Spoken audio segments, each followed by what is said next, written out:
first level is the issue around, and I'll give an example. For example, if you look at the UK, you've got the Crown Prosecution Service, which would take up any particular case, do the investigation, so that they can thoroughly come up with the evidence that is required.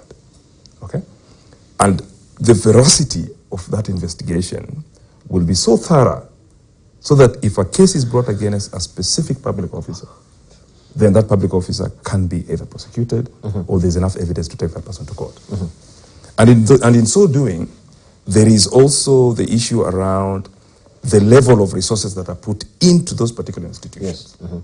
So on one hand, we are saying that let the investigations be thorough, as put across.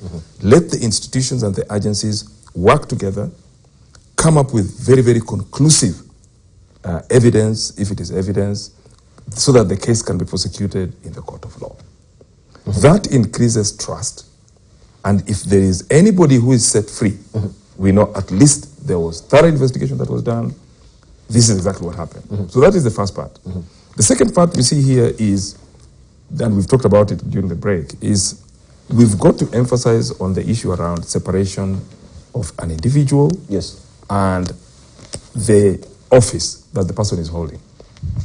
So if the person has been either suspected that there's something that has happened in that particular institution or office, then it is the office that we are giving that particular respect, so that the person either resigns or leaves, because the office requires that kind of integrity or level of truthfulness that is required for you to run that particular office. So I think the need here would be, we have to emphasize on separation of an individual and the office they're holding. So that we can be able to say that office is what we are protecting.